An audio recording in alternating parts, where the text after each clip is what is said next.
Hello, welcome to my channel and welcome if you're new here. My name is Jen. I'm a certified weight loss and nutrition coach, and today I'm going to talk with you about walking and if walking is beneficial to weight loss. So if you're excited for today's video, give it a big huge thumbs up, and don't forget, if you're new to my channel or you haven't yet subscribed, I'd love to have you join my community. All you have to do is hit that little subscribe button and don't forget to ring the bell next to it so you never miss a single video. Down in the description box, you're going to find my nutrition coaching. I do offer personalized to you macros and calories. That way you know exactly what you should be eating every day to be most successful wherever you are on your healthy lifestyle journey. You'll also find one-on-one coaching sessions if you're looking for a little bit more individualized support. Links, discounts to all of my favorite healthy things are also in the description box, so definitely check it out. So let's jump into today's video where we're discussing whether or not just simple walking helps in weight loss.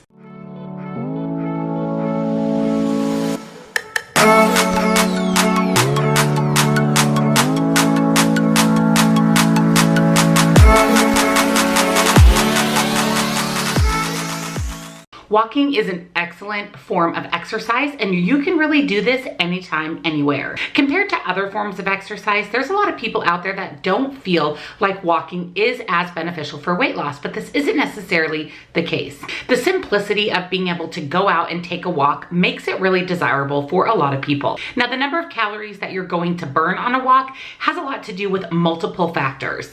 Number one is your weight, because you have to move your body. So if you weigh a little bit more, chances are you're going to burn some extra calories walking, as well as the speed that you're walking. An average walking pace for most individuals is about 3 miles per hour. The faster you walk, the more you weigh, the more calories you're going to burn.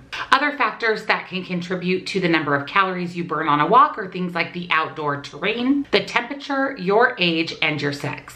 Walking can certainly, absolutely help you lose weight. Walking roughly 1 hour per day contributes to burning calories, and as we know, calories in, calories out is how we lose weight. So if we're walking 1 hour per day, we're burning those extra calories, which leads to weight loss. One study was done of 11 moderately sized women who walked 1 hour per day. They lost on average 17 pounds and 10% of their body weight just walking that 1 hour every day. They progressively increased the amount of time that they were walking from 10, 20, 30, 40, 50, and then up to an hour. The study did show that most of these women who walked under 30 minutes saw very little weight loss from that walk. It wasn't until they reached the 30 to 60 minute mark that they really started to see a noticeable difference in their weight loss. Women who walked 3 days per week, on average of 50 to 70 minutes, lost about 6 pounds over the course of 12 weeks compared to women who didn't walk. These women lost an additional 6 pounds. So these two studies show that average walking at an average speed, it doesn't have to be hours on end, but a 30-minute plus walk on a regular basis can definitely lead to weight loss. While walking itself won't make you lose weight, that's kind of a misconception or a myth. You actually have to pair the movement with your diet. In fact, your diet is 80% of your weight loss, and your movement, activity, exercise is only really 20% of your overall weight loss success. So by restricting your calories, 500 to about 750 calories per day is ideal. On the lower end, if you're someone closer to your goal weight; on that higher end, if you're someone further from your goal weight. And in order to know how many calories you should be eating every day, you need to have your calories calculated. There are a lot of calculators online. Even a lot of the calorie counting apps will give you a caloric intake. Unfortunately, these aren't entirely accurate. You do need to go through someone like myself, a weight loss and nutrition coach, and have us do your macros and calories for it to be 100% accurate and tailored to you specifically. Once you know your calorie goal every day, that's when you would deduct 500 to 750 calories. Now, I know for my clients, I go ahead and put them in a calorie deficit right off the bat so that they don't have to do the math and figure out how much to deduct from their overall calories. I do that for them when I figure out their calories and macros. The amount of weight that you can lose with walking also varies on the intensity or the briskness of your walk. So if you're just taking a leisurely stroll, you're not really getting your heart rate up, you're not going over a wide variety of terrain, hills and things, you're probably going to burn less calories than someone who walks at a brisker pace and it has a variety of terrain going up and down hills. That's really going to help increase that caloric burn. And remember, calories in, calories out is how we lose weight.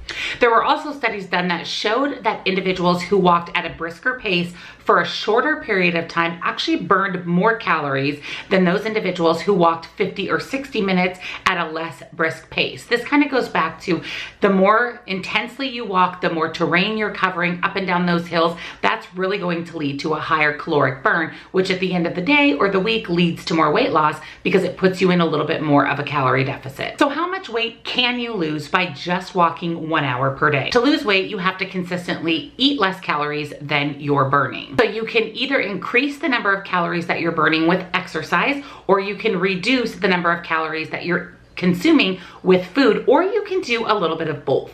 It's often stated that to lose 1 pound of body fat, you have to be in a deficit of about 3,500 calories over the course of a week. Basically, that's 500 calorie deficit per day. Based on this, you would reduce your calories by 500 per day, which would lead to 1 pound of weight loss per week. Now that's what I do for my clients when I give them their calories and macros, is I reduce it by 500 to 750 calories for them, therefore leading to about 1 to 1.5 pounds of weight loss per week. You want to be really careful not to reduce your calories too much. About 500 per day is what is recommended for most individuals. Like I said, if you're someone that has a lot of weight to lose, you could potentially up that to about 750 calories per day, but definitely have a professional figure your calories and macros so that you're not under eating and doing damage to your metabolism.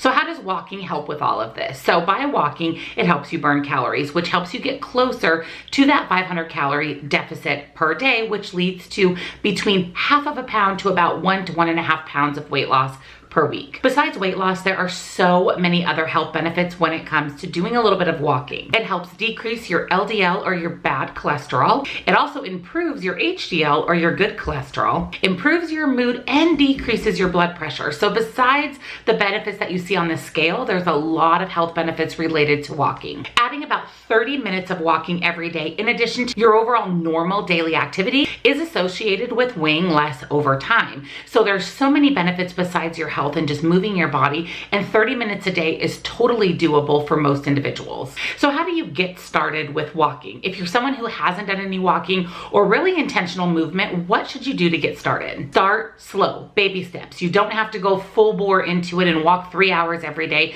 Just start slow. Start at a moderate pace and at a moderate time. If you're just getting into walking or intentional movement, it can leave you sore, fatigued. You can have your muscles ache and hurt, and we want to try to alleviate that as much as possible, but we still want to be able to get in that added movement. So start with a 10 to 15 minute moderately paced walk. And when you're doing that consistently and feeling like that's getting a little bit easy for you, then up your time, maybe to 20 or 30 minutes. And overall, your goal would be to walk about an hour per day, eventually once you're able to work yourself up to that. Start slow, and again, work up your speed as well as you get more into walking and your body gets used to doing the terrain around your area. It's also good to shake things up every so often. We can get really bored with traditional routines. This is why a lot of people join a gym and then quit the gym, because you can only walk on a treadmill so long or be on an elliptical so long without needing a little bit of a change. So I want to share with you some ways that you can shake things up when it comes to your walk. First is modify your route. Take a different route, drive somewhere, and walk different terrain. Our bodies will get used to walking around our neighborhood if that's the only place that we're doing our walk. So make sure that you're changing it up, changing up your scenery, and going a few other places to get in some additional terrain as well as some distance when it comes to your walk. Also, you can split up your walking time. So if your goal is 60 minutes a day, take 2 30-minute walks. That way you don't have to feel like you have to go do the entire 60 minutes right off the bat. Also try changing up the time of day that you're doing your walk. Maybe try the morning, the afternoon, or the evening. See what works best for not only your schedule, but for your motivation and your energy. Some people are definitely better off walking in the morning, others are better on their lunch break, and some are better after dinner in the evening. You can also walk with someone else. This just makes it a little more fun. You have someone to chat with, someone to keep you motivated, and you have to show up for the walk if someone's standing there waiting for you. You can also listen to YouTube, an audiobook, or a podcast while you're on your walk. This just passes the time so quickly. I'm someone who likes to listen to YouTube when I'm walking because I'm so focused on that I'm not thinking about the walk that I'm on, and the time just goes so incredibly fast. And lastly, reward yourself. When you've completed your walk, reward yourself, not with food, but reward yourself with something. Maybe you do a face mask or you take an extra long hot shower. Give yourself a reward for reaching your goals. And remember, as you lose weight, it's important to increase the intensity of your walk, because remember, people who weigh more have to walk less intense to burn more calories. But as we decrease in weight, we need to up the intensity. This is where the different terrains come in. This is where the speed of your walk comes in. Just keep that in mind. The lower your body weight gets, the more intense you need to walk to burn the same number of calories. So the bottom line of today's video is walking is a great form of exercise. It's a great way to burn extra calories, and by burning extra calories, we see success on the scale. Start slow, start with 10 to 15 minutes at a moderate pace, and eventually work yourself up to a longer walk at a brisker pace and taking a few more hills along the way. So hopefully this helped you out, gave you some ideas on how walking actually does contribute to weight loss and why. So if you enjoyed today's video, don't forget to give it a big, huge thumbs up. And if you're new to my channel or you haven't yet subscribed, hit the subscribe button and don't forget to ring the bell next to it so you never miss a single video. Down in the description box, you will find nutrition coaching. Definitely take advantage of calories and macros so that you know how much to deduct to put you in a moderate deficit to go along with your walking to see results on the scale. You can order that service on my nutrition coaching website, which is linked down in the description box, along with links and discounts to all of my other favorite healthy things. Thank you guys so much for watching, and I'll see you all in my next video.